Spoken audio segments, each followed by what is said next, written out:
Well,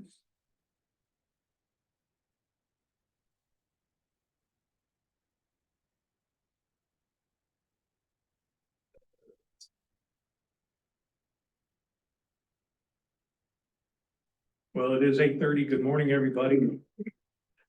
Like yesterday's inauguration, today's a new day for us. Welcome, Commissioner Fuller. It is January 21st, 2025. This Board of County Commissioners regular meeting. Please stand and join me with the pledge. Pledge allegiance to the flag of the United States of America and to the republic which stands one nation, indivisible, with liberty and justice for all.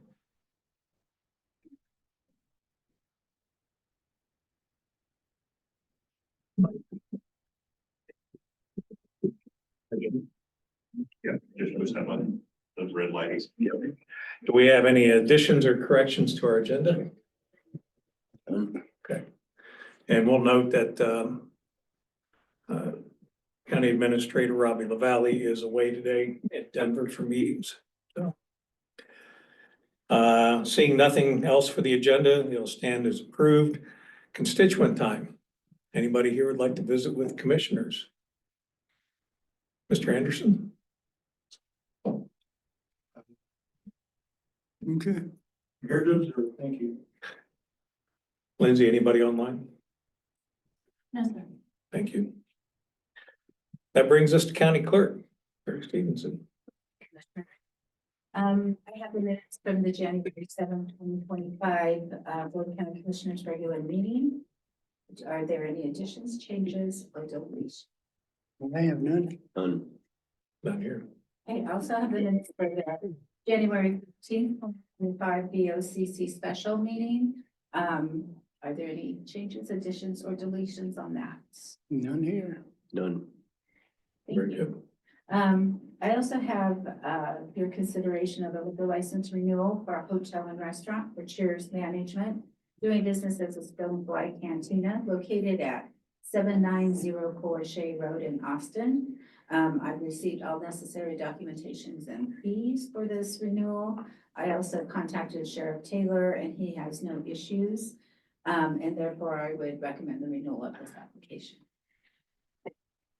Any questions, comments here, commissioners? No. Well, I move that we renew the liquor license for hotel and restaurant for Cheers Management, DBA The Stonefly Cantina, located at 7904 Shea Road in Austin. I will second that motion. Any further discussion? All in favor? Aye. Aye. Aye, so done. Thank you. I also have your consideration of a liquor license renewal for a Vintners Restaurant for DRM Holdings Limited, doing business as Mesa Winds Winery, located at 31262 L Road in Hotchkiss.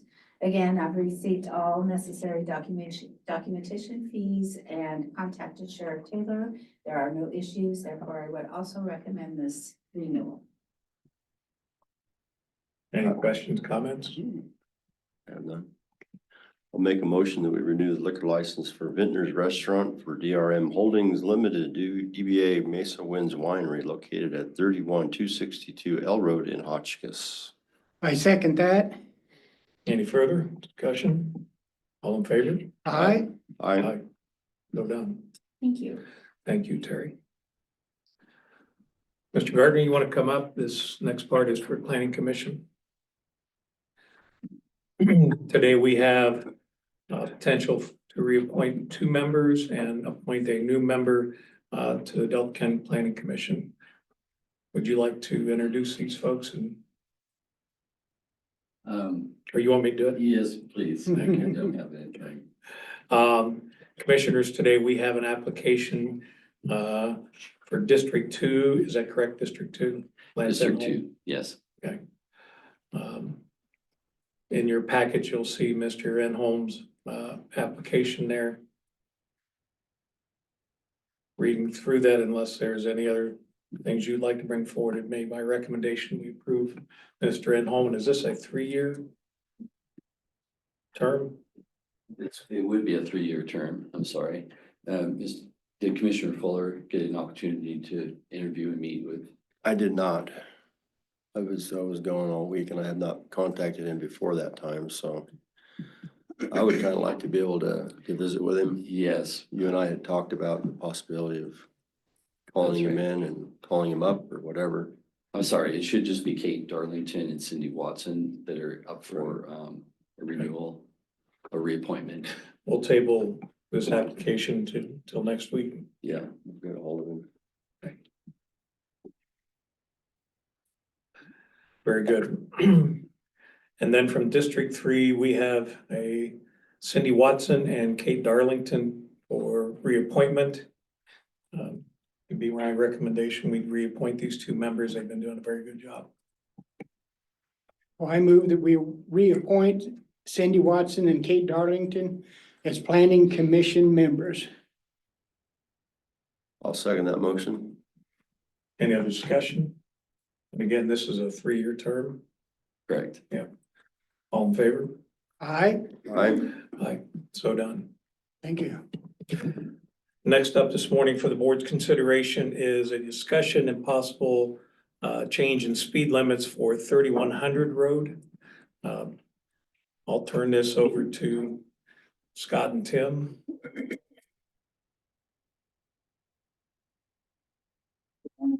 Commissioners, I'm assuming you've seen the report that I provided on 3100 road for speed limits.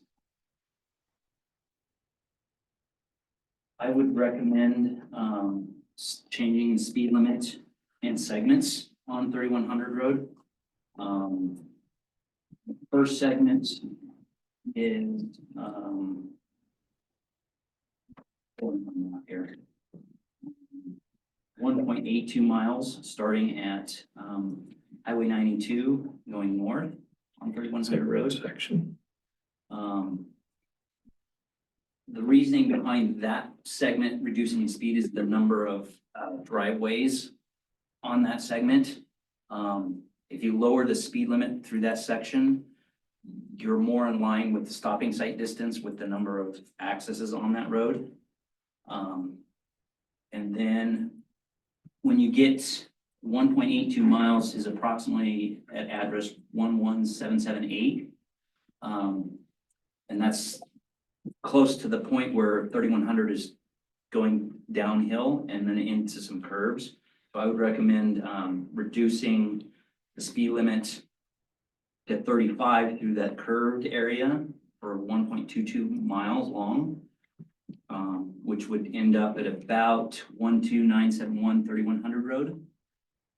At which point you come up out of the draw and it straightens out, and that is right a quarter mile probably before North Road. And at that point you could leave the speed limit at 45 for about 1.82 miles, which brings you into some more elevation change and curves, which I would recommend to change it back to 35 for approximately 3/4 of a mile, terminating that speed limit sign at Redlands Mesa. And then it's posted 20 miles an hour past Redlands Mesa Road, which is where it turns to gravel. The whole thing right now is 45, Correct. so starting at 92 all the way up. Yep. And this came about because I got a number of complaints from residents, particularly south of L Road on 3100, about excess speeding down through there and how unsafe it was for them to pull in and out of their driveways, check mail, generally walk along the road. Yeah. I would also recommend increasing law enforcement presence, because I don't think that changing the speed limit without law enforcement presence is gonna do much, in my opinion. So, And we got a section here where on the north part of that, where we go 35, 45, back to 35, how common is it to see a 10-mile-an-hour differential? I'm not sure on that. That just seems like it's gonna be difficult to manage that Yeah, from a law enforcement. that one you could go either way on that one. We could make it 40, we can leave it alone at 45. That last segment does have some curves in it and some elevation change, so. I'm wondering if 45 is the appropriate speed limit for that short section. Would you say quarter mile? For the 1.82 from just south of North Road to about 12240 and 3100 Road. Correct. This section here, That one is fairly straight. What about the number of driveways along that? That one doesn't have as many. The most driveways are in that first 1.82 miles from North Road or from Highway 92 north to past L Road. That's where the majority of the driveways And are. that's where the majority of complaints came from. Right. At one time, we talked about in that initial segment, within a quarter mile of 92, turning that to 35. Right now, you got it posted at 40. Yeah. What do you think about that?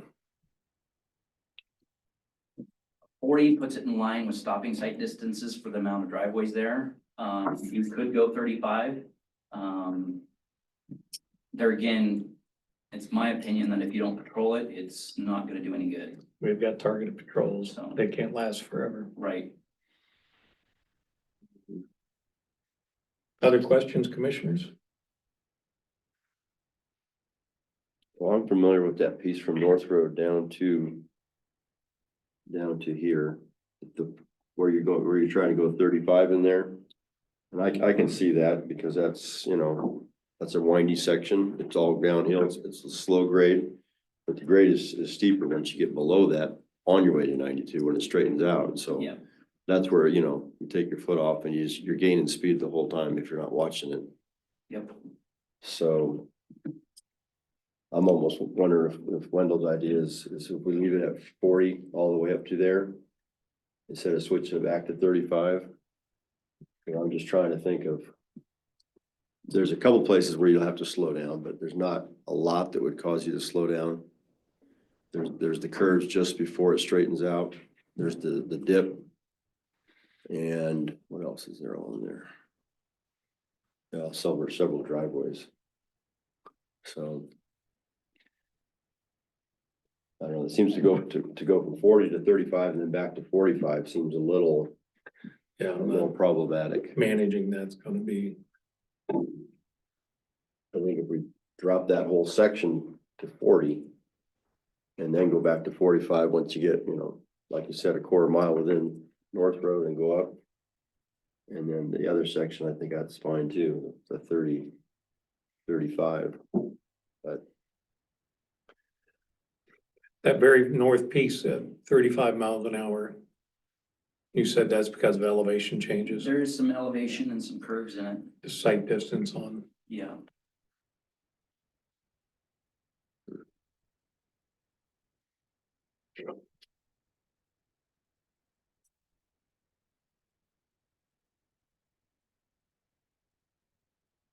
it just seems like there's a lot to process there as you're coming down that hill.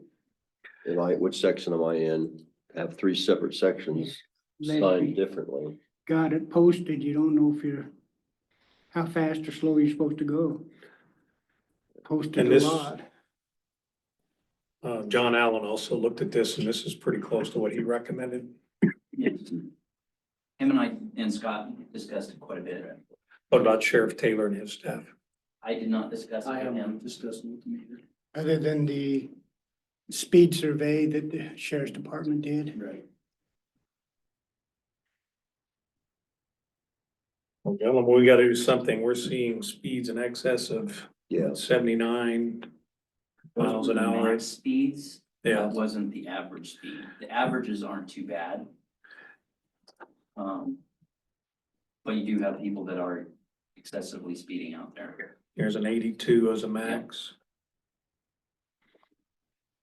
there's probably an 82 just behind that one with flashing lights. Yeah.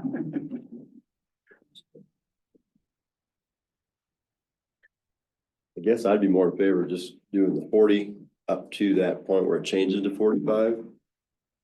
And then 45 to 35 and 20 above that. But that's just my opinion. Maybe get Sheriff Taylor's opinion and we'll revisit this in a couple of weeks.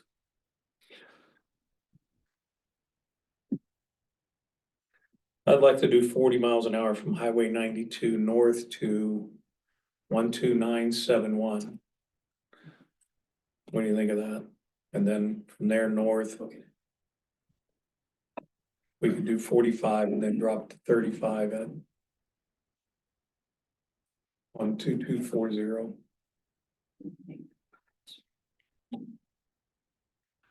We only got a couple of changes there. Yeah, I'd go for that. Do we need a motion? We do. Well, the Commissioner, or if I just been, this has traditionally been handled through a resolution. You probably, I mean, all the ones that I've seen in the last 10 Okay, years, we've done this when we do a speed limit change. It's been done through a resolution. okay. So I don't know, I kind of heard a couple of different things, Mr. Chairman. Commissioner Fuller indicated he may want to look at this and bring it back in a few weeks. And so you can do what you want. My concern would be is if you go forward today, is the record going to be clear for the record and for Road and Bridge about what is what? And that's really why you do it on a resolution, because it's laid out very clearly. So however you want to proceed, if you think it's clear enough to direct that and to get a record for Terry to document, then that's perfectly fine. But I'm just telling you, we've typically done it through a resolution. I'm okay with that, John. Yeah. If you could draft up a resolution, I'd like for Tim and Scott actually to visit with Sheriff Taylor, see what's enforceable. What was your northern address where you were asking? It would go 40 from there south.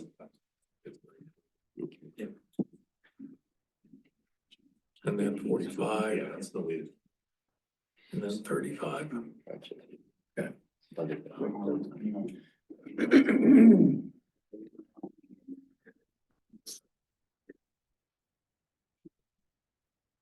So we got a next meeting on February 4th. February 4th, so I give you guys plenty of time to get this developed. Yes. Mr. Barrett? I'm happy to work with engineering and road and bridge to kind of polish it if needed, so. Okay, thank We you. have plenty of examples to use, so. We'll pick this up on 4th then, Terry. Okay. Thank you.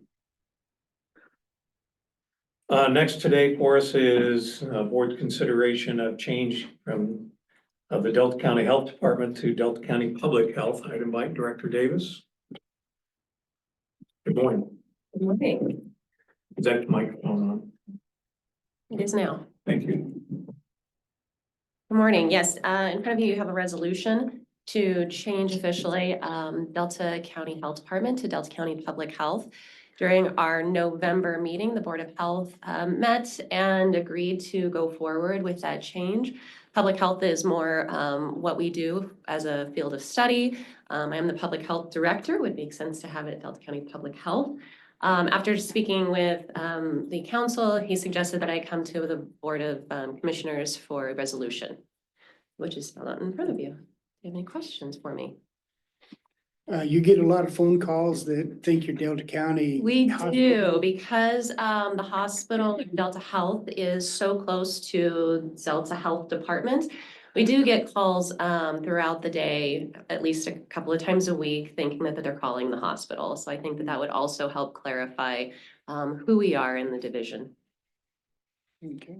Throughout other counties, is that pretty much a way that they've been drifting as well to change the name? Absolutely. So the counties around us, so like it's Mesa County Public Health, it's Montrose County Public Health. And again, we're Delta County Health Department. So we're the thumb that's sticking up right now.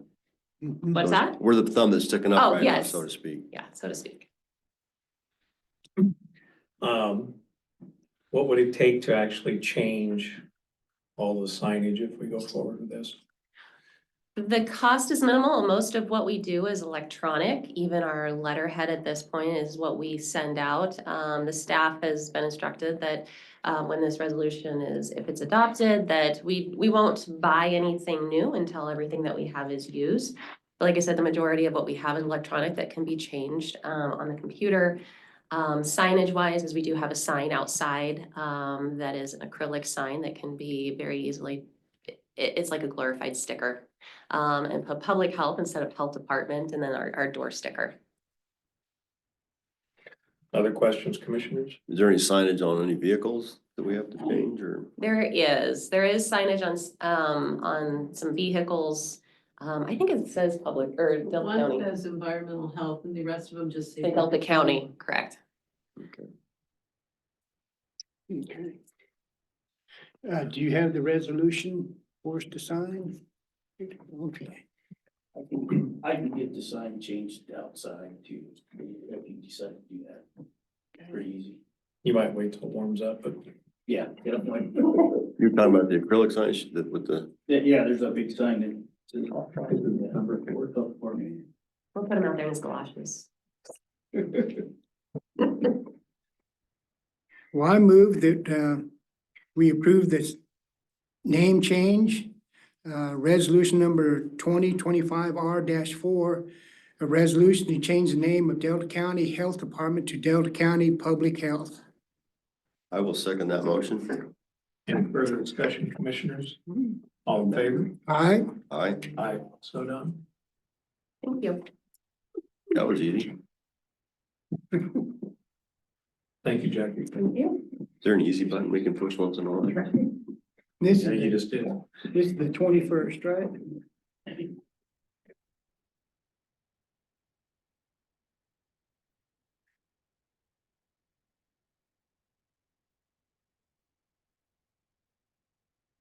Don, I'm gonna look at you for the next one. I don't, okay, I don't know that I will, that.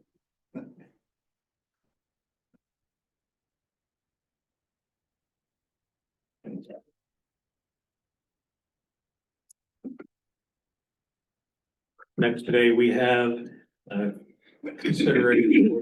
consideration clarification designation of newspaper record previously decided on 17 December. And if you remember, John, you asked us to agendize this, is that the verb? Yeah, I think that's, Um, it's Can you just spell great to take a noun and make it an action, Uh-huh.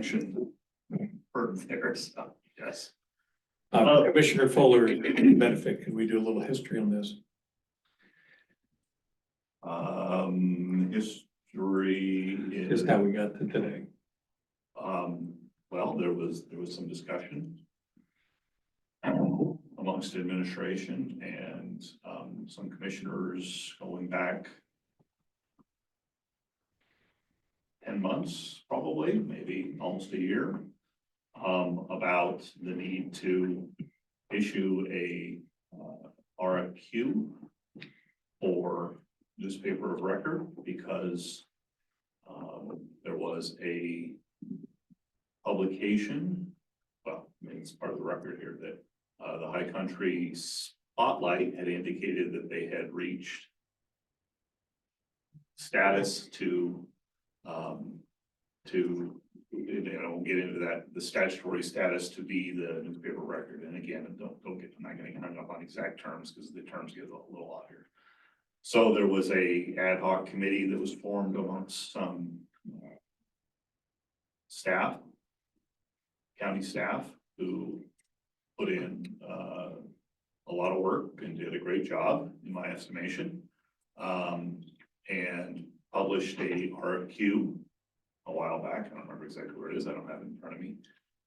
There was effectively one submittal, and on December 17th, the board appointed the High Country Spotlight as the attorney or the newspaper.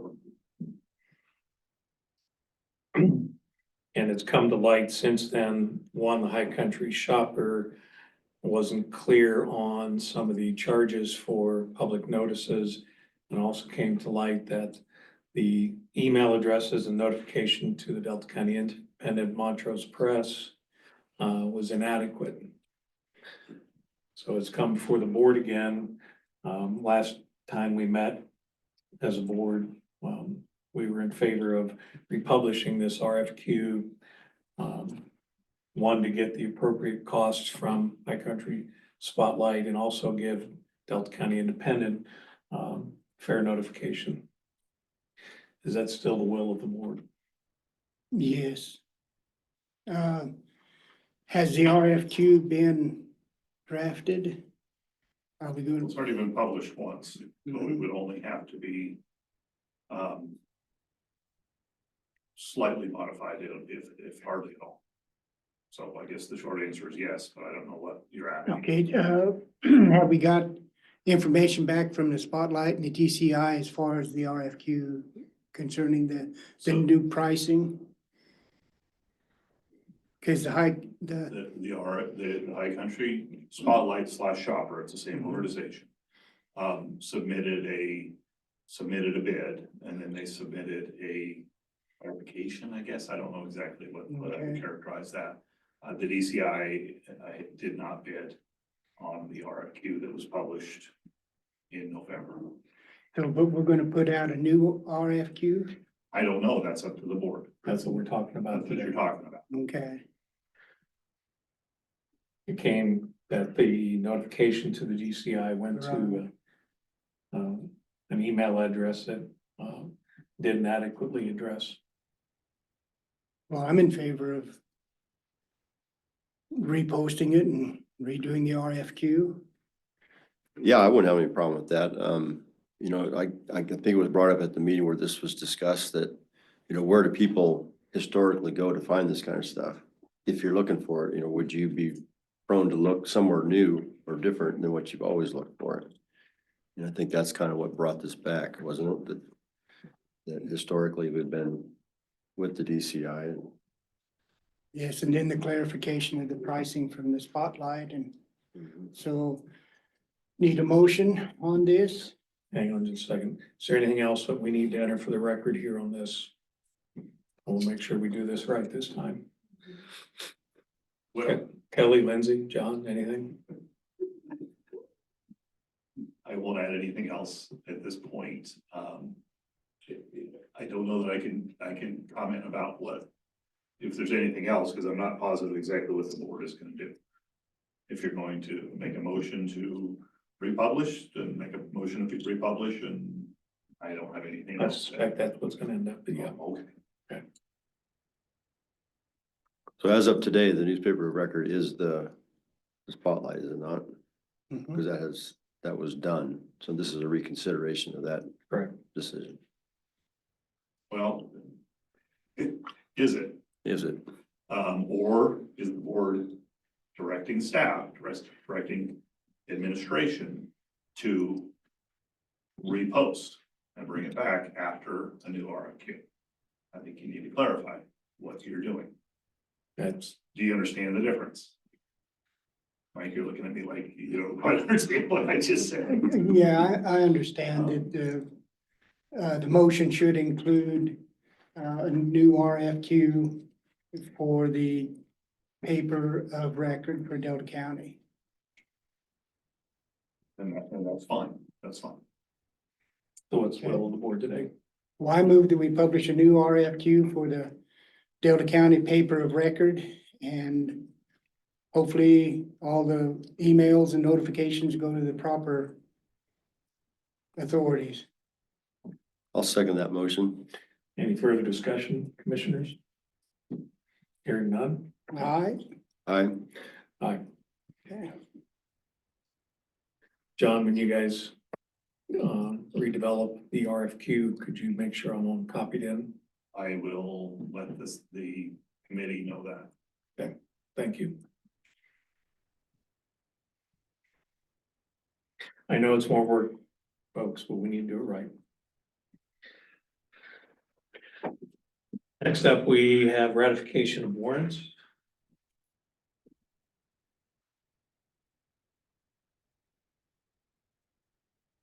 I move that we Ratify all the warrants from the various funds, the warrant numbers from 153114 through 153414, and ACH transaction 931 through 967 from December 1st, 2024 through December 31st, 2024, totaling $1,681,705.11 in accounts payable and $1,797,573.88 in monthly county human services and health department December 2024 payroll for items budgeted and approved per Delta County policy. I'll second that. All in favor? Aye. Aye. Aye. So done. Next, we have Lindsay Mitchell with our schedule for the next couple of weeks. Good morning.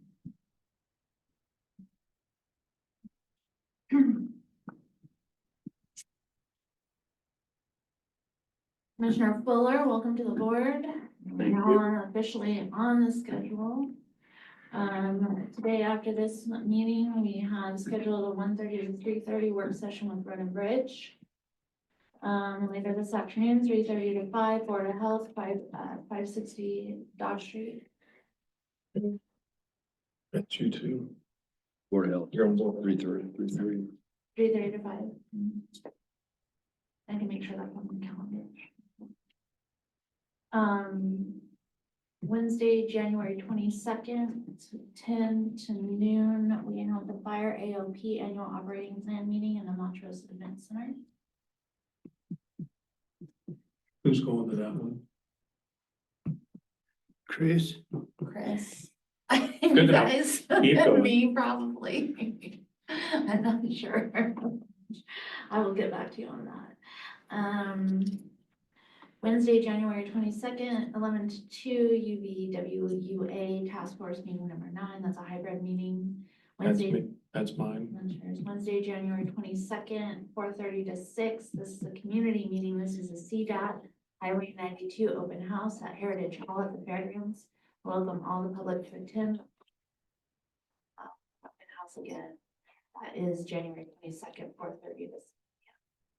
Thursday, January 23rd, 8:30 to 10 is another AGNC legislative call. That's on Zoom. Another one on Thursday, January 30th. Friday, January 31st, 12 to 1, the 7th District Chief Judge Jackson meeting at the Montrose County Justice Center. You guys going to that one? What day was that? That is Friday, January 31st. Yeah. At what time? Noon to 1. Yeah, I As a reminder, there is a remote option for that as well. Thank you. Monday, February 3rd, we do have, I'm not sure if all's going to be in attendance, but a bridge setting for the trail.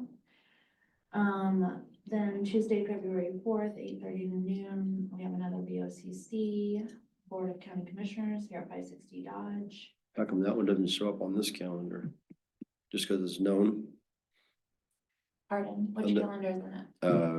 Is it not on your? Google Calendars, February 4th. The trail, the set, bridge setting is on there on Monday. And Tuesday is. Board of County You just need to Commissioners. get set up on it. Shared on that. All right, yeah. I'll make sure you're on. I'm sorry. February 4th, 6 to 8 p.m. is the public minority meeting at Purpose Creek Church. And then Thursday, February 6th, 8:30 to 10 is AGC. Saturday, February 1st is the hospital galas. So I think Commissioner Coots and I are going. Don't know if you're going to the hospital gala. The Delta Health Foundation Gala. What was that? What day? On February 1st, Saturday. 5 o'clock And it's at the hospital? at the new event center out in California, Mesa. You probably need tickets, so check it out for you. Okay.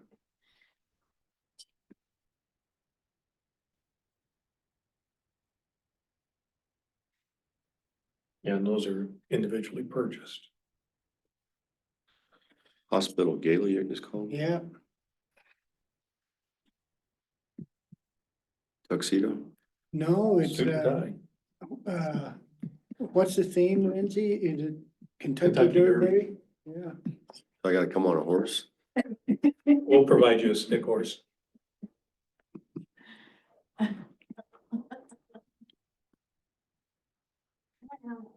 Hmm?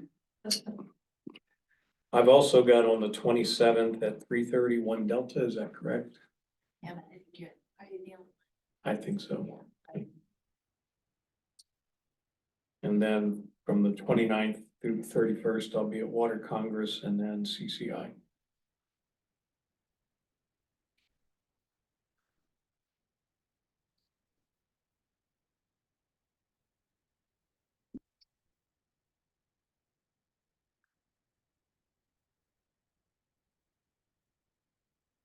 On 28th, that next Tuesday, is that right? Yeah, it's next Tuesday at 9. I'm gonna join Everett at Orchard City for a discussion regarding, yeah, Use codes. there you go. Nuisance stuff, I think, is the topic of conversation. I went out last Tuesday and saw the cleanup over here on, Draft Road? Graff Road. Of course, I didn't see it before, so all I got to see was the clean slate.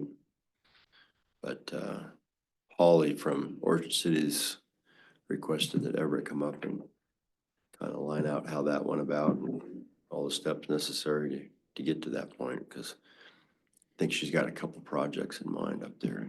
When we have to keep in mind that Orchard City covers a big area and it may not be in the county to where the county has any authority to do anything. I think this is her just wanting some information about how they can go about it. Okay, Yeah, I don't think she's asking the county to step in. Obviously, we can't if it's in their boundaries, so. okay. And it won't be the first time we've had that discussion, but I told Everett I would come. Lindsay, anything else for us? No, sir. Thank you. I'll go ahead with the jail report for Sunday, January 12th, 2025. Male inmates, County Jail 39, female inmates, County Jail 6. Male inmates, Department of Corrections 3, female inmates, Department of Corrections 1. For a total of 49, the average inmate population for January 5 through January 12 was 53.53. Our next thing on our agenda is at 10 o'clock for planning. We will recess until 10. Session, this is, Okay. okay, this is January 21st, 2025. Regular meeting of the Board of County Commissioners. It is time for planning. At this point, we'll turn it over to Mr. Gardner. So I'll change the order of the class that we have presentation, so that give a little bit more time for Kate to show up, present on the two that she's prepared. Okay, what are we starting with? So we'll start with the final plat acceptance for PLN 23-128 Ballard.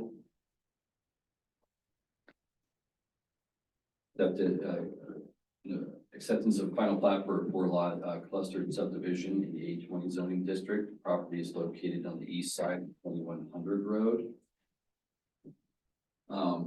The clustered subdivision preliminary plat was approved on June 18th of 2024. Lot 1, you can see a picture of the lots colored up here. Lot 1 is to the far, to the top, 5.12 acres. Lot 2, just to its south, is 3.84 acres. They share an access up at the very top left corner. It's colored yellow. And then Lot 3 is below the bottom blue parcel, and then Lot 4 is the larger brown parcel, 40.25 acres. The Lot 3 and 4 share an access down there in the bottom that's colored blue. The staff recommends that the board find that the conditions have been met, that to accept the final plat for PLN 23-128 Ballard 3D subdivision, and accept a quitclaim deed dedicating the right of way for 2100 road. That's the red area there in the crosshatch area on that. North-south. So, Okay. and authorize the chair to sign the final plat. Are the Ballards here today? Would you like to give us any more detail or background on this that hasn't been covered? It's been a long year. I can see it in your eyes. And you are aware of the dedication of that 0.21 acres to Delta County? Okay. Any questions, thoughts here, commissioners? No, Ready to put closure to it. I move that we approve the final plat to subdivide approximately 52.11 acres into 4 lots, a cluster to subdivision.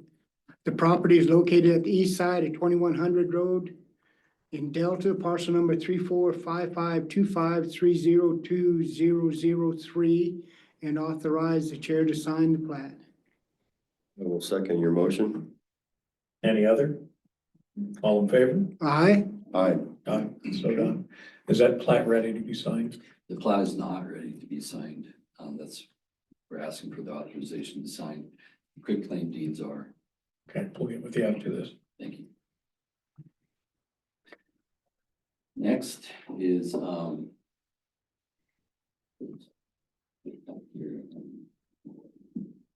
project 24043 Bone. It's a minor plat. We're dedicating, we're accepting the dedication of a right of way to Delta County for Fruitland Mesa Road. It's 3.01 acres. It's a public road. Thank you. The property is located on the north side of Fruitland Mesa Road. Okay.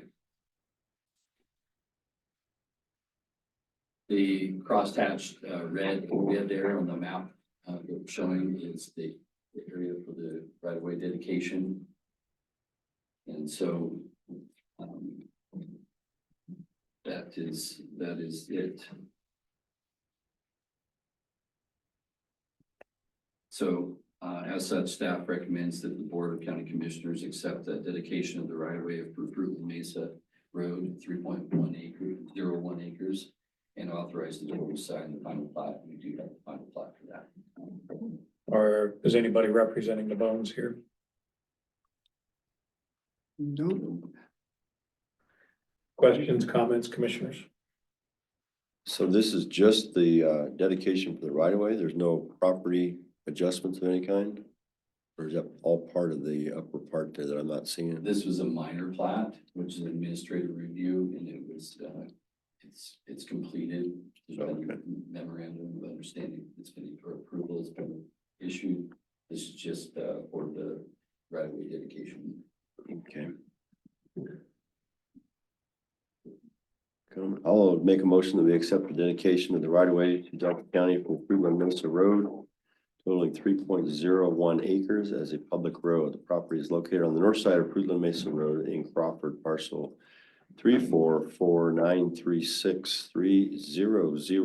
3449363000017, I'll second that, We need to authorize chair to sign. and authorize chair to sign. and I'll second that. Any further discussion? Hearing none, all in favor? Aye. Aye. Aye. Next up is also dedication of right-of-way for PLN 22-184 Lopez. To take accept dedication of right-of-way to Delta County for F Road, Tract A on the plat. It's 0.77 acres, and the property is located on the north side of F Road. Is there anybody representing Lopez's here? Okay. Ma'am, is there anything you'd like to add or provide different than what's already been presented? And you're aware of the dedication for that 0.77 acres? Okay. Comments, questions, commissioners? None. Mhm. I move to accept a right-of-way dedication to Delta County for F Road, 0.77 acres as a public road located on the north side of F Road, Delta parcel 345523400014, Chair to sign. and authorize the chair to sign. I will second that motion. Any further discussion? All in favor? Aye. Aye. So done. Is that plat ready? No. It is not.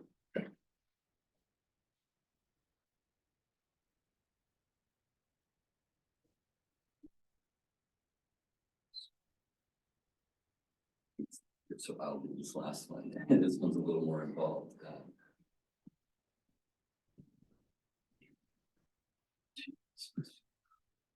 So, Sean, we can take 5 minutes if you need.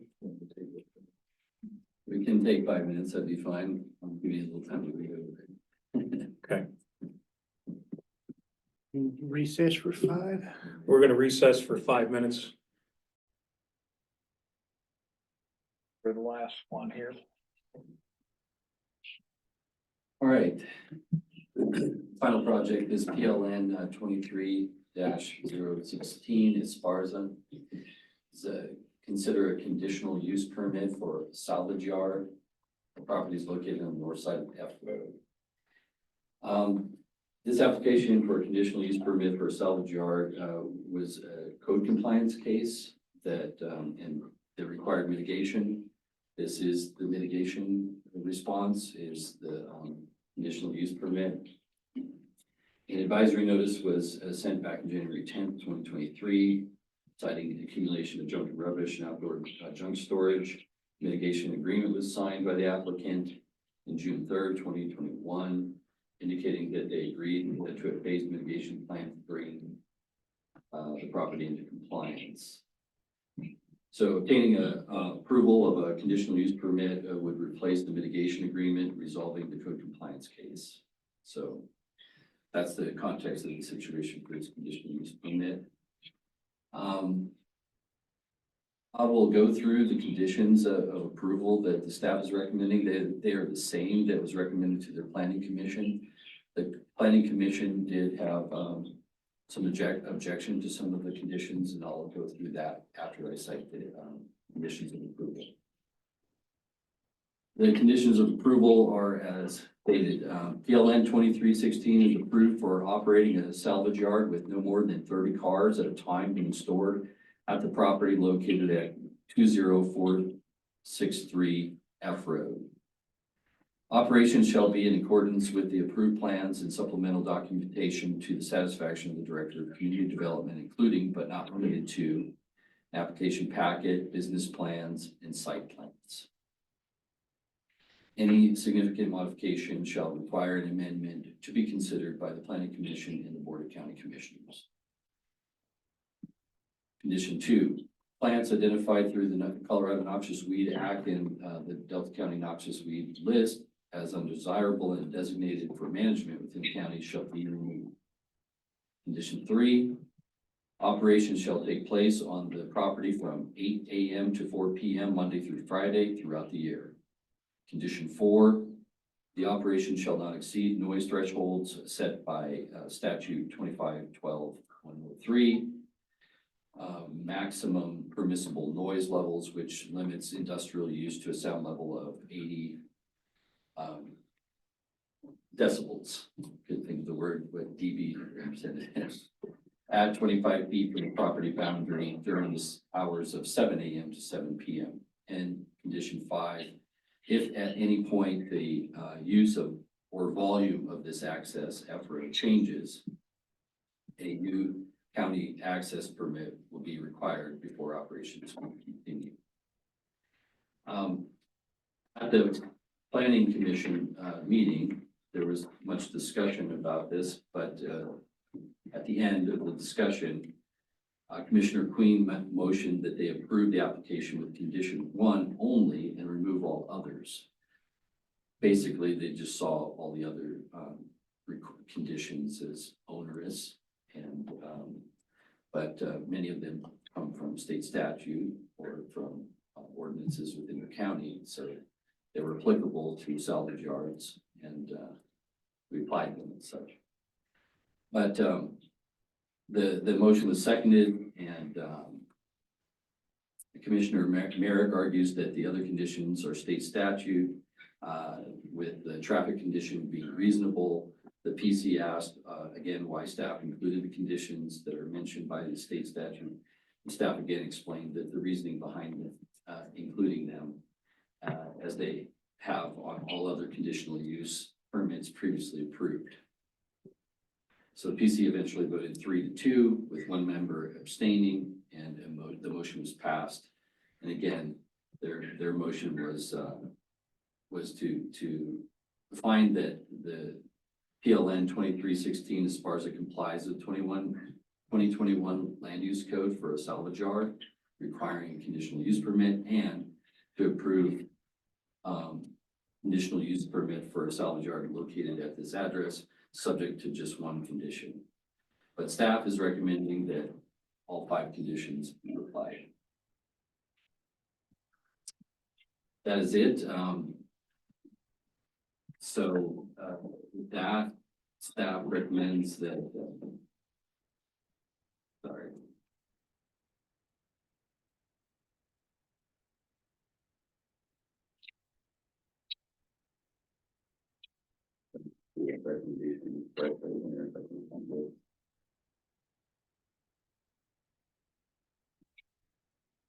As such, staff is recommending that the Board of County Commissioners adopt a resolution finding that PLN 2316 Esparza complies with the 2021 land use code for a salvage yard requiring a conditional use permit, and approve PLN 2316 Esparza a conditional use permit for a salvage yard located at 20463 F Road, Delta, subject to 5 staff recommendations. And this will be done by a resolution? Correct. Okay. Is there anybody here from the Esparza family who'd like to speak? Please come forward. And if you could, state your name and address for the record. You need to sit up front here next to the microphone, please. Hi, everybody, my name is Claudia Esparza, and I am the owner of that property at 20463 F Road in Delta. And it is correct what he said about the permit. And you're aware of all the conditions that are being recommended, Yes, sir. including the cap of 30 cars. And those are all acceptable to Yes, you and your family. yeah, correct. Anything else you'd like to have the commissioners consider while we, Just, I will need more information about the noise condition to be To more measure- prepared. To measure the noise level? Yes, just educate me a little bit more about the noise and Okay. to be in compliance. we'd have to, of course, refer you to Everett for that one. Mhm. He's our expert there. Okay, Okay. Thank you for coming. Appreciate no, that. thank you for doing this. The number 4 I'm reading, is that actually the state statute? Is that why it's just, the hours between number 3 and number 4, 8 to 4, Monday to Friday versus 7 to 7? I'm assuming that's just a repeat of the state statute. It doesn't necessarily The apply. noise, I'm not sure, I can't confidently say if the hours are part of the statute. I believe the decibels. Yeah, decibels, if you'll please, it changes for commercial use, the standard residential is 55. It goes up a little bit for the conditional use, for using equipment and such. Coach, I don't know about the hours being statute, but the decibel rating is full statute. I guess that's my question, then maybe should the permissible noise levels be in line with the hours of operation?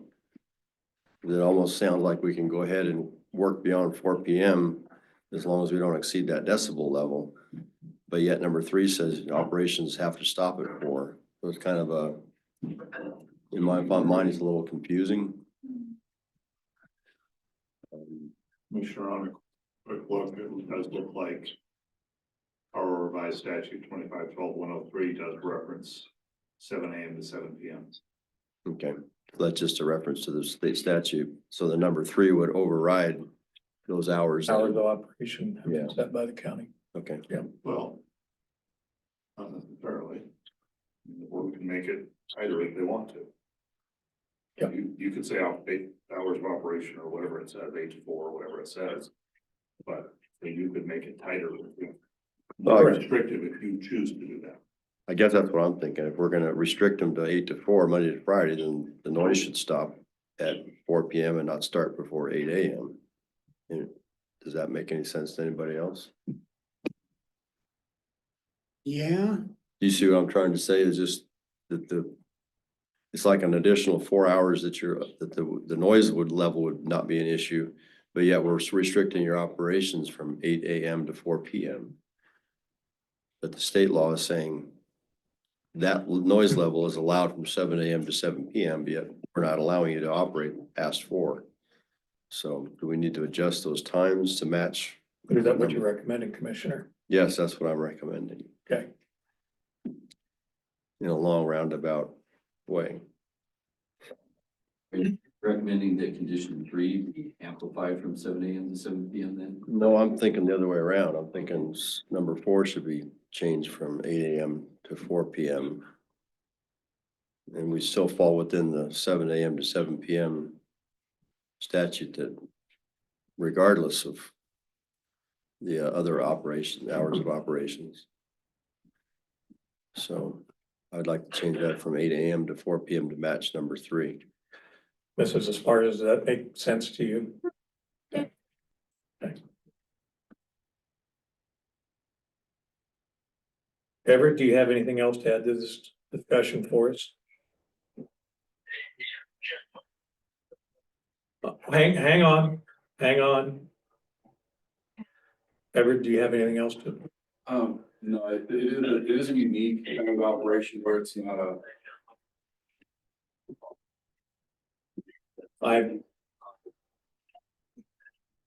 Sir, hang on just a second. So, Hey, sir, can you hear us? Can you hear us? Yeah, I can hear you, but barely. It's really a scratchy connection. Okay, we're asking the code compliance officer if he has any feedback right now. so Everett, do you have anything to? The only thing I would add is it's not as general like what we would consider a giant salvage operation. This gentleman uses a truck and trailer that's a 2-car trailer, small truck, small operation. He doesn't really get into the auto mechanics of it. It's more like buying cars at auction, taking pieces and then shipping them back out to be recycled. So it's a small operation. And they've been working with me for years, trying to get this above board to get it out of the junky rubbish complaint. So I think this is a fitting conclusion to that case. Okay, thank you, Everett. Now, do we have any other comments, thoughts here? what is Mr. Padetta and this gentleman on the phone? Are they involved in this? Neighbors or somehow, or what is their concern to this matter? I'm not aware if they have any part in this one. This is the last one. It's in my phone. I don't have anything really. It's not how this is supposed to work. Everett, why don't you have Mr. Panetta come back in if you would, please, and we'll clarify this point. I don't know who. You can take a seat. Thank you. Thank you, Ms. Esper. I don't know what his involvement is or concern. There's some confusion. He has nothing to say about this particular application or something else. Oh, okay. Clarified that. Well, thank you for checking, Everett. Thank you. If there's nothing else, then what would be the will of the board? I move that we approve the conditional use permit for a salvage yard. The property located 20463 F Road, Delta parcel 3455233040001. And this will be resolution number 5. Let me get it back up here.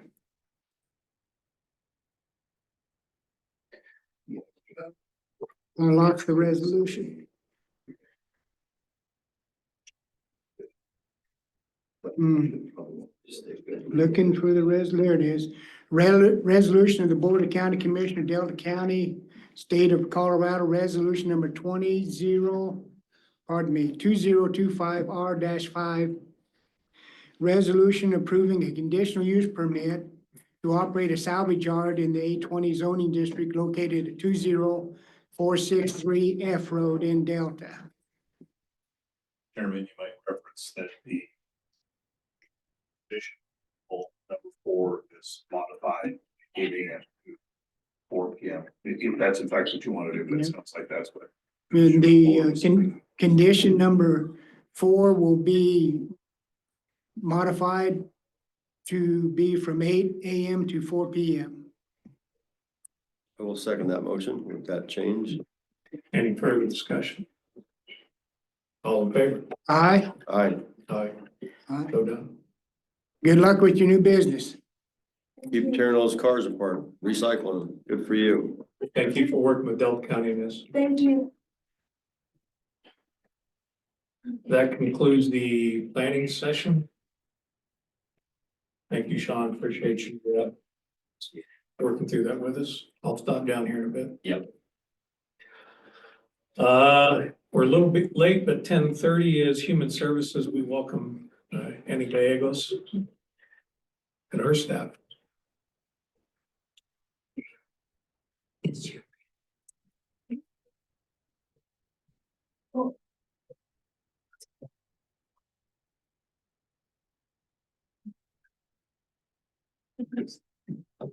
All good. Good morning, everybody. Morning.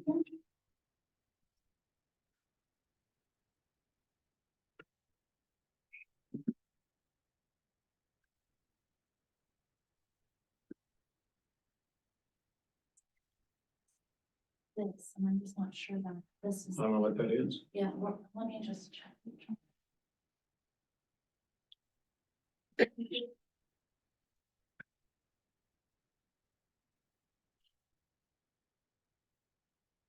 That was one of the things that was held earlier.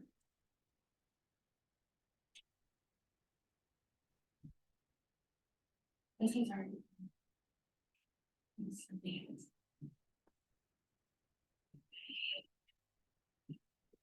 Annie, we'll give it to you. Sounds great. Good morning. So we are starting our first meeting of the year. We're excited about that today. And of course, we will start with financials. Here's the month for December payables report, review.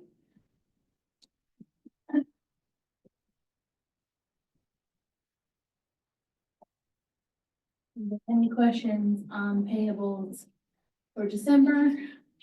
Nothing, I saw to highlight. I have nothing about the payables, no. Budget wise, we should be right around 92% for revenues. We are at 83.4, expenditures 87.6. The reason for the higher expenditure is lower revenue is we have one, out of state who we're paying $17.50 a day. And you'll see that in if you look at the EBT benefits, you'll see a big jump from October to November from 91 to 139. That is almost entirely due to the out-of-home cost. There was a delay in getting them paid in from the trail system. So it's August, September, and October were paid in that 1 month. The state is going to be reimbursing us for down to the QRTP rate, which is around $4.75 a day. So they're going to be reimbursing us around $3.25 a day. So should be getting back about 49,300. That's an estimate. And so then that would bring that number back down to where we're supposed to be sitting in terms of EBT, like the trend. Do you want anything? I was just gonna say, we had to work pretty significantly with the state to do that. So because this placement is out of state, they're not a Medicaid paid placement like most QRTPs are. And so what happens is that we are trying to work with them to become a Medicaid placement through HCPF to do that, and through the RAY, so that they can be designed to spend most of that payment through Medicaid dollars versus county dollars. However, it hasn't happened yet. We don't know if it'll happen, and it's up to the RAY and that facility to come to an agreement there. If they don't, then we will continue to have to pay the rate, but not at the rate that is the $17.50 a day. It will be just the rate that's the $4.25. And the state will reimburse us and backfill that 80% of the allocation down with that funding, which does help significantly when we look at our allocation right now, because we would be over allocation currently, but that will bring us closer to being more on target, so. How long do you think this out-of-state placement will be? In all hope of hope, it would be short, but the reality is this youth was denied by every placement in the state, which is why we had to look for out-of-state placement. And before that, he was sitting in a hospital awaiting placement. So until we have a step down or have a placement that's willing to take on some of his very aggressive behaviors, which are daily, that's not going to change at this time. He is making progress, but it's gonna be slow, given his disabilities.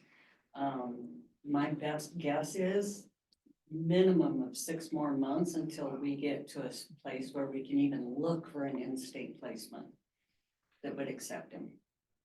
That's a long time It is. for this youth. It is. Which is an expense also for the county in the way that we're still required to see him once a month. So a caseworker has to go out of state to see the individual. And thankfully, the placement actually pays for the family to visit, so we don't have to incur that cost. Is this the youth that is in Florida? Yes. Yeah. Yes. And we did put a potential for that travel to be all year in our 2025 budget, just in case. Yep. Thank you. That's a tough situation.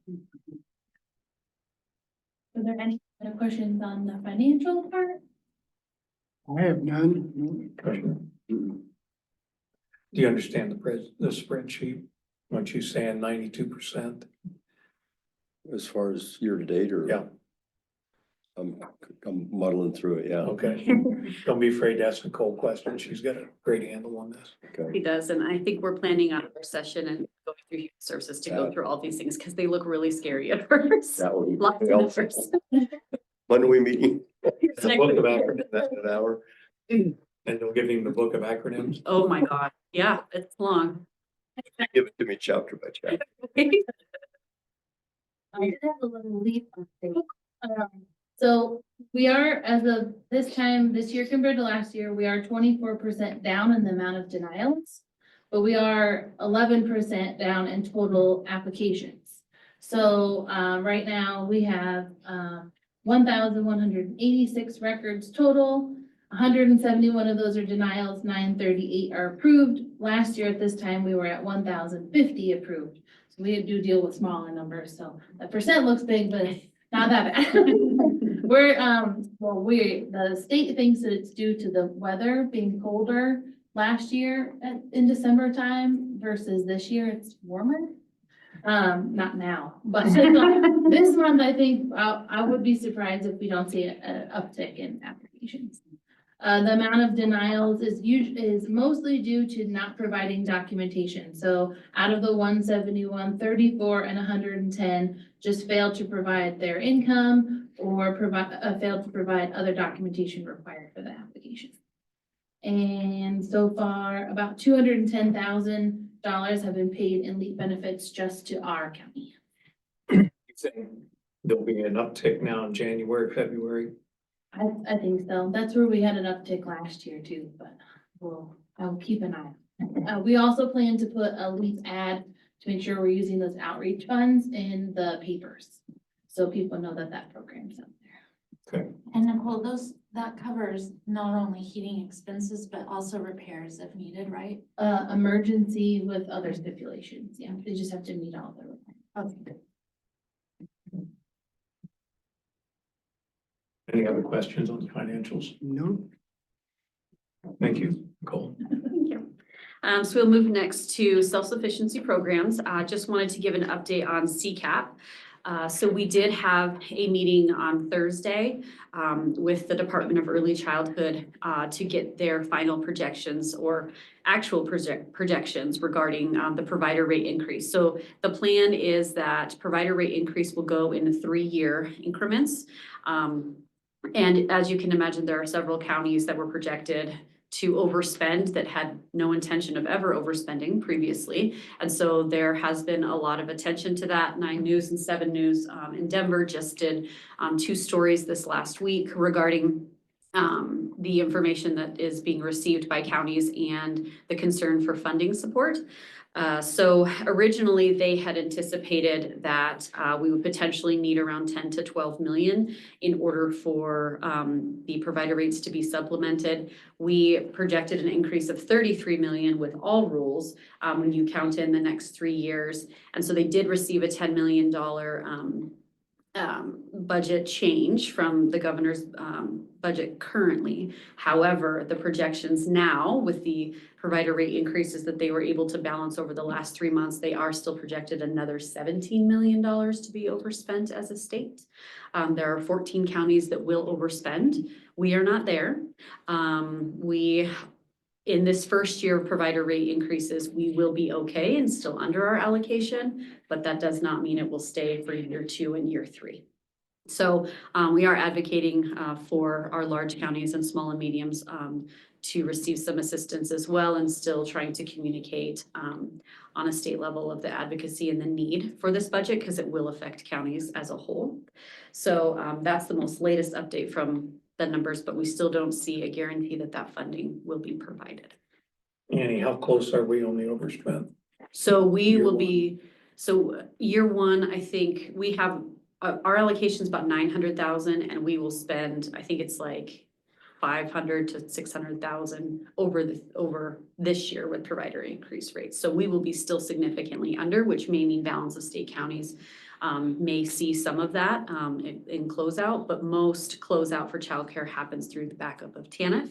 And TANF is also taking the hit from House Bill 1259, which increased the basic cash assistance rate. So other counties are struggling of draining of their reserves based on backing up childcare. So we will be okay this year, but it doesn't guarantee the next 2 years. And some counties our size are not going to be okay. So. Any questions on that? so we have to give up the money that we don't spend? It does go back to the state, unless we are overspent, in which we then use TANF reserves to back that up, which is traditionally what we've done every year. We have usually only spent 1/3 of our allocation in childcare due to a lack of providers, and that has always been a barrier in our community. And so with this rate increase for communities that have a strong provider base, it's significantly impacting them. So we've traditionally underspent, but we'll be a little higher, but we'll still be under our allocation for at least year 1. Okay, thank you. Anything you want to add to that? No, just that that's part of the reason we'll look at coming up with the waiting list policies for our second year. So that if that's where we are at, if we're over or looking to be overspent, then we can implement that waiting list. And there are now 16 counties that are on wait lists or freezes. We are not, but the only piece with that, just for education about it as well, when you are on a wait list or freeze, you still have to provide daycare for child welfare daycare and for TANF daycare. So even if you're frozen or waitlisted, those families, even if they come on during that time, you're required by statute to provide daycare assistance to that. So that can also cause you to overspend. Okay, moving on to the exciting parts. So traditionally, we have been working with other stakeholders in the community that have needed assistance.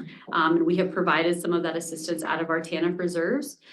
We are being very conservative this year because we do know that that increase from $12.59 is going to affect the basic cash assistance rate.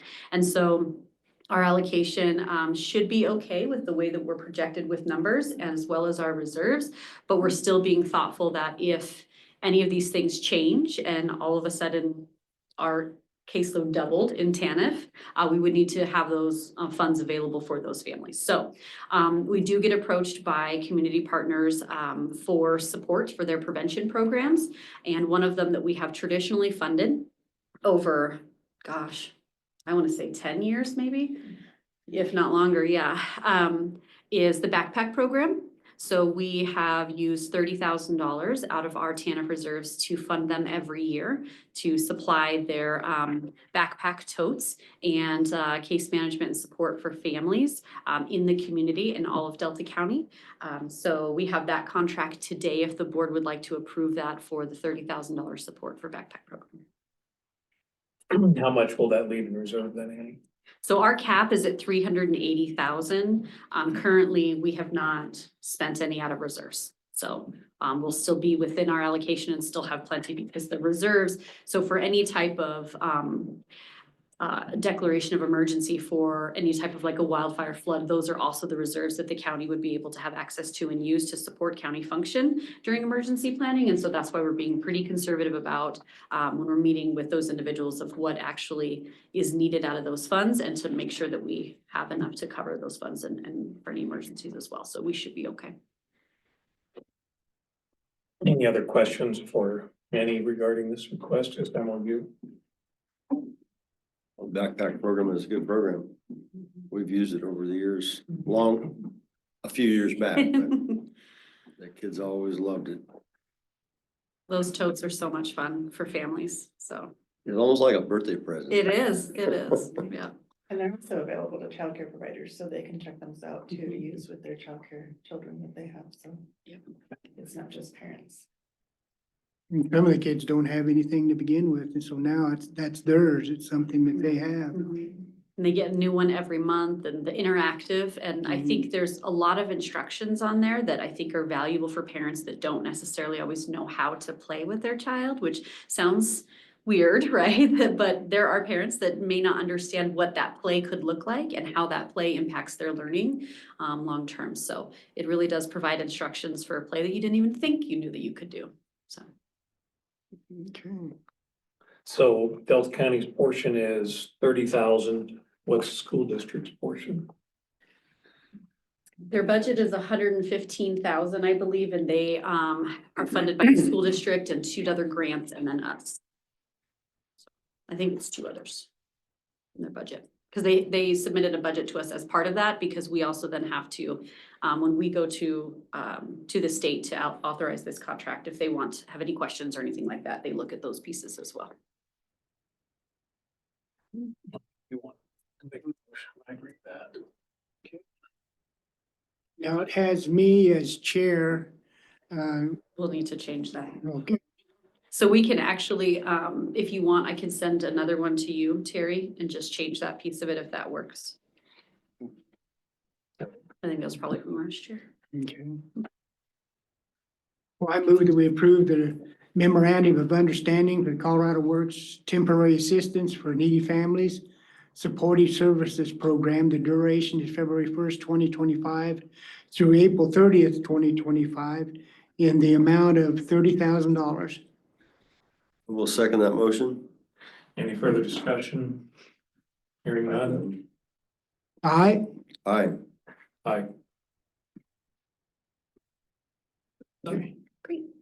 Next, I just want to highlight again, our eligibility determination unit. We still continue to exceed the 95% timeliness. We are still at 50% staffing. We are conducting interviews this week and a little bit of last week to hopefully bring on some more staff. But one of the things to highlight is, working through maintaining that rate when you're down staffing is difficult. But one of the other pieces is that CVMS still continues to have lag time and downtime in which there's hours upon time that caseworker or case managers cannot, technicians cannot process applications. We can't receive those applications. We can receive them in hand, but we can't do anything with them. And so there is lag time that continues to occur monthly. And so we've continued to advocate to the state that we need change and we need to be able to function. Right now, the way that the state contracts, they don't have any accountability for our contracted providers that the state uses to operate CVMS, and regardless of the timeliness, it still is required for the county regardless of their downtime. And so those are things that we continue to advocate for, that and recognize the staff and try to support them as much as we can, because they're really working very hard and we're very thankful for the community benefit. Annie, what's full staffing for you? Is that 4 people in that? So we have 14, if we're fully staffed, we have 14. Say it again. If we're fully staffed, we have 14 techs, and I think we're down 4 right now. 6. I think it's 5. There you go, in the middle. And then we have 2 tandem case managers, Mhm. which we are down 1 case manager there as well. And the case managers for TANF also process the CCAP applications, so they have a dual duty there. Well, it's good that you're able to still meet the 95%. That's great with your staff. They put in some overtime, especially through the holidays, which was hard, and it was great. We're grateful for them to do that, and as well as the supervisors. Yeah, supervisors are taking applications just like the regular technicians are, so without them trying to, or, you know, pitching in to do that, we wouldn't be making our numbers. Okay. All right, moving on to child welfare. We did have a 34% increase in referrals from December last year to December in 2024. Not sure if there's anything specific that we can say is a trend by any means. So it just was a notice of that increase, which is hard during the holiday time and when you're down staff, just for multiple reasons.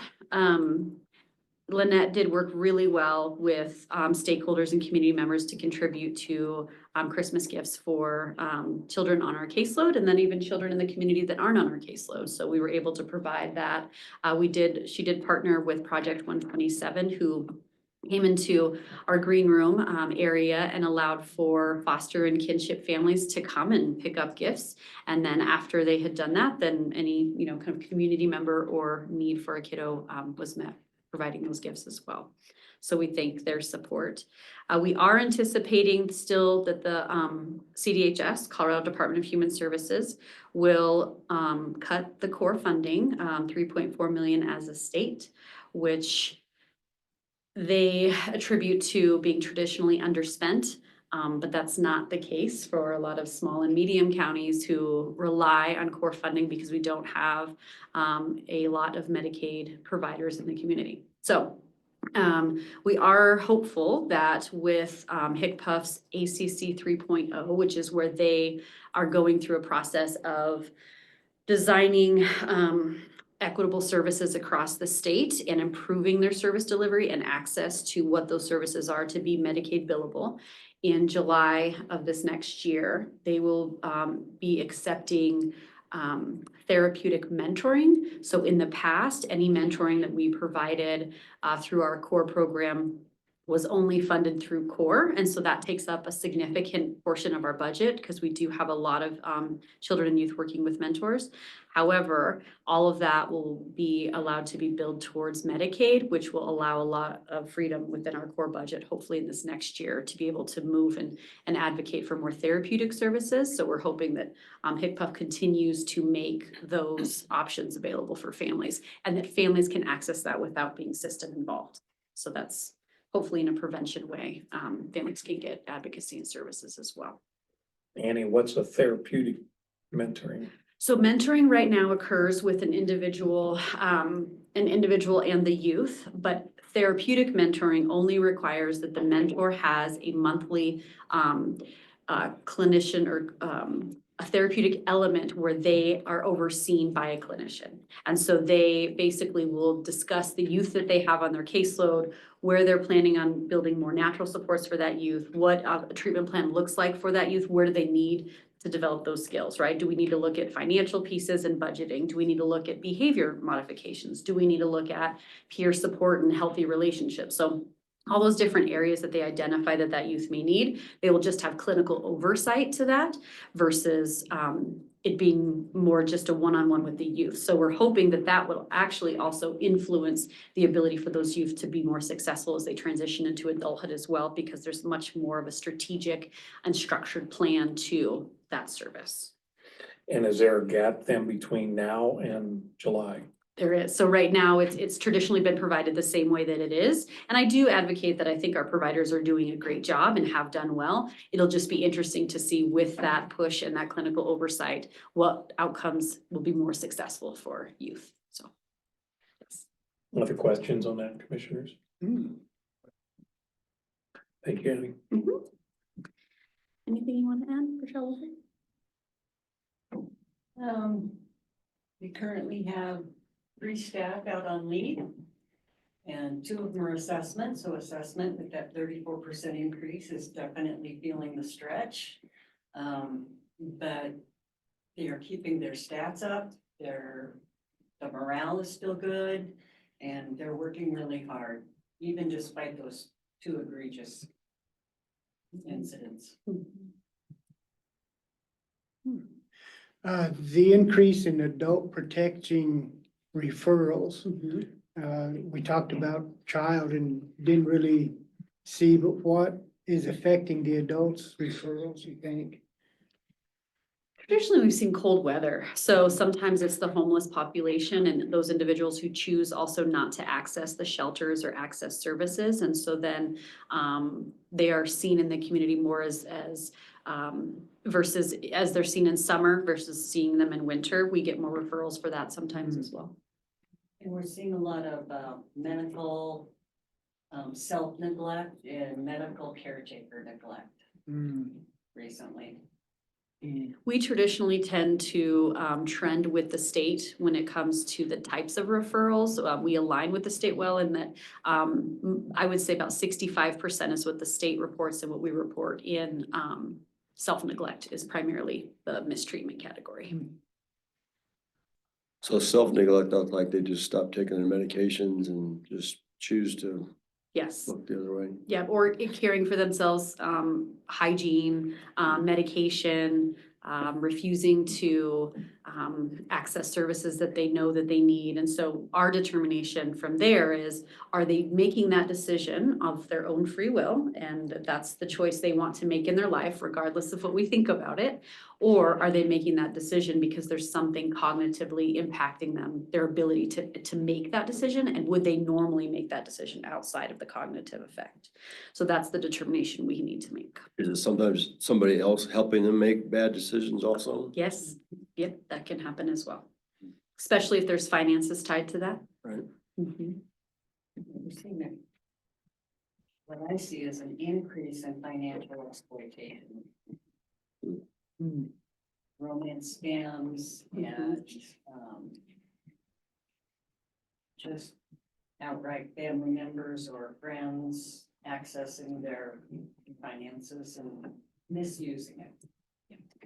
Partner with law enforcement pretty closely on those cases as well, and advocate for law enforcement to prosecute those. Because we have had in the past year, we did have the same perpetrator with several individuals. And so they just moved on to the next individual. And so we advocated with law enforcement to. How do they follow gain through. access to the next individual? I mean, how do they even know who that is? So sometimes it depends on the populations they're around. So it's finding those vulnerable individuals, whether they're homeless or whether they are in situations that they're feel like their needs aren't being met. So it's easy to come in and be, oh, I'm going to do this for you, and I'm going to do that. And Let it's, me help you. yeah. Let me squat in your house. Yep, and I'll take care of you. So, yeah. So that is a report I think we have for the first of the year. Financials are something, especially with child welfare impacts, CCAP impacts, and TANF. it's affecting all three at the same time, which usually doesn't happen. So it's kind of the perfect storm. So we're trying to stay on top of it and stay ahead of it, be conservative with our spending, but yet also meet the needs of the community at the same time. So that is our goal for the next year. Well, it was kind of a rough holidays for you guys. So I Was- appreciate the work you put into this yes, Thank you. Thank and you. those case managers that went through those. Let them know we're thinking about them. It's not easy. We'll do that. We appreciate the support. And what was that Christmas tree thing we did? Yes, you guys went and hung supplies up on our Christmas tree. Yeah, Lindsay got us lined out with that. Perfect. They do it every year. The eligibility is really passionate about that. And I think most things get taken, so gloves and, We have very little left, but we'll save it for Good. next year. and we'll also do, we did the fundraiser too for Abraham Connection. So we did that as well internally. So that was nice for staff as well. Anything else, gentlemen? No, Well, thank you very much. Thank you. Thank you. See you soon. And Yes. that's the last item on our agenda for today. Our next formal meeting is February 4th here at 8:30. It is 11 o'clock and we'll adjourn. Thank you.